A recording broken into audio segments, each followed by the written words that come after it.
Voltamos com o programa Médico da Família.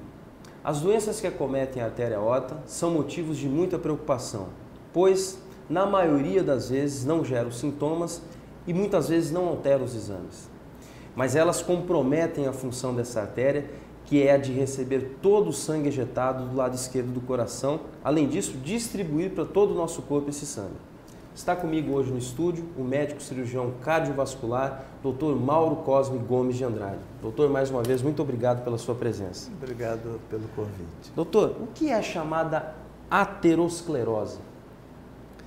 A aterosclerose é um acúmulo anormal de gordura na parede da aorta, né? Então, a aorta é um tubo e ele, quando a gente nasce, é um tubo lisinho, sem novinho. Já tem suspeita que algumas crianças já vêm premiadas com alguma plaquinha de gordura, mas como a gente pode ver na imagem, nós nascemos com uma artéria, na maioria das vezes, limpinha, onde não há obstrução nenhuma, e algumas pessoas, essa gordura, ela começa a se infiltrar, principalmente colesterol, entre um pedacinho da parede e outro. Com o tempo, esse acúmulo de gordura, ele pode vir a se inflamar. Então, ele fica o tempo todo fazendo uma inflamação naquela região e a aorta, como a gente já falou, que é um órgão super elástico, porque ele recebe um sangue bombeado, ele tem que absorver um pouco, ele começa a ficar rígido. Então, ele enrijece, por isso que é comum na pessoa mais idosa a pressão máxima ser mais alta, porque antes, quando o coração bombeava sangue, havia uma adaptação elástica desse sangue e agora ele está batendo numa parede rígida. Então, a pressão que subia um pouquinho e a aorta absorvia, passa agora a bater numa parede dura. Aí é comum o mais idoso ter pressão de 16 por 9, às vezes só sobe só essa pressão máxima. E ela pode correr o risco de romper uma parte da aorta em função dessa placa. Então, essa placa, hoje em dia, com o tipo de alimentação que a gente tem, com a genética que a gente tem, vai de novo o nosso churrasco, nosso sal. Os hábitos alimentares não então, tão saudáveis. facilita muito a gente ter esse enrijecimento da aorta. Então, é uma alteração que, na maioria das vezes, não vai gerar doenças tão graves, mas ela aumenta o seu risco de ter esse problema. O problema da aorta, como você tinha falado, é que como o crescimento dela de 1 centímetro pode levar 10, 20 anos, ele é muito lento e não gera sintomas, não gera dor, o fato de, por exemplo, uma aorta dilatar. A hora que ela gera sintoma, ou ela está comprimindo algum vaso, ela cresceu e às vezes está provocando, por exemplo, uma compressão da parte respiratória e está gerando tosse. Ou ela está empurrando algum outro órgão, está empurrando o coração. Você tem algum sintoma que ele é muito lento. A hora que você tem sintoma, que é principalmente dor, é porque está acontecendo uma catástrofe. Então, uma boa parte das pessoas não conseguem chegar ao atendimento, né? E quando chega, a gente tem um período muito curto para resolver o problema dele. A dissecção, que a gente falou que é uma ruptura que está só, não rompeu todas as camadas, mas está rompendo algumas camadas e ela está crescendo de uma forma muito rápida, a gente acredita que a cada hora a gente está perdendo 2% de chance de salvar essa pessoa. Então, se o atendimento for muito retardado, se eu tiver 12 horas para atender, eu já vou ter perdido uns 25% de chance daquela pessoa salvar. Isso que o senhor falou é a chamada dissecção da aorta? Dissecção de aorta. Quando tem uma ruptura parcial e ela é assim, quanto mais tempo leva, ela começa por um pedacinho pequeno da aorta e vai se alastrando. Quanto mais tempo eu deixo passar, maior parte da aorta eu vou ter que consertar. E que sintomas que a pessoa tem, doutor, nessa dissecação de aorta? Normalmente, a maioria das vezes está ligado a algum esforço físico e de repente ele sente uma dor lacinante no tórax.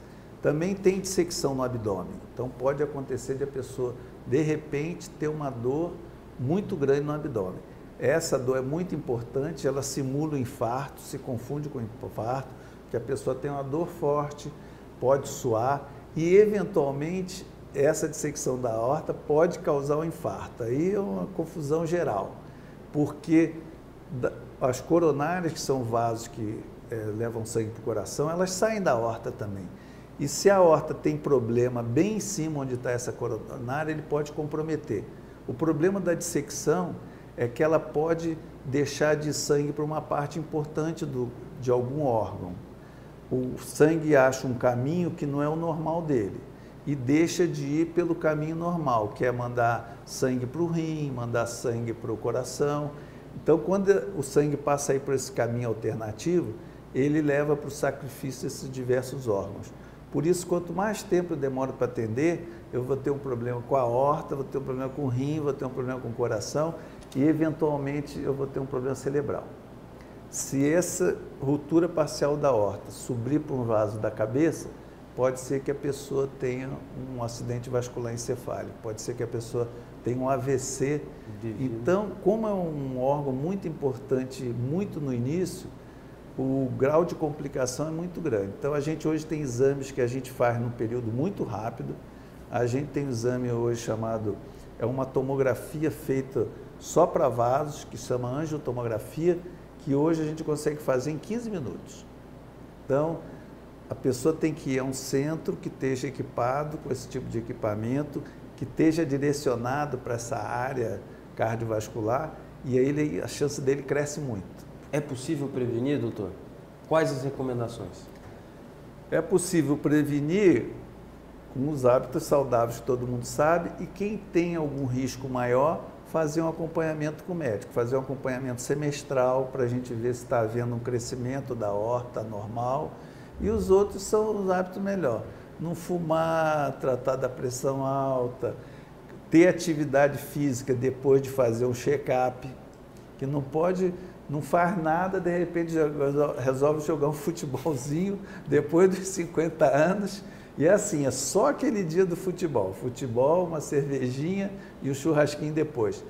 Não é uma coisa tão saudável. O ideal é caminhada, pode jogar futebol. A gente acha que é uma rotina, né? Mas tem que ter uma rotina. Não pode ser aquele que joga futebol uma vez por semana, uma vez por mês e não faz check-up nenhum, não avalia a sua capacidade física, não tem nenhum médico acompanhando. Doutor Mauro, muitíssimo obrigado. Nos deu uma verdadeira aula aqui. Muito obrigado pela sua presença. Obrigado a vocês. Quando precisar, estou à disposição. Obrigado, doutor. Se você tem críticas ou sugestões de tema, fale com a gente. O nosso e-mail é medicodafamilia@hotmail.com. Ou, se preferir, entre em contato pelos nossos telefones que estão aí na telinha. Se você perdeu algum programa ou quer revê-los, acesse no site www.programamedicodafamilia.com.br. Desejo a todos uma ótima terça-feira. Amanhã eu espero vocês para mais um programa Médico da Família. Até lá!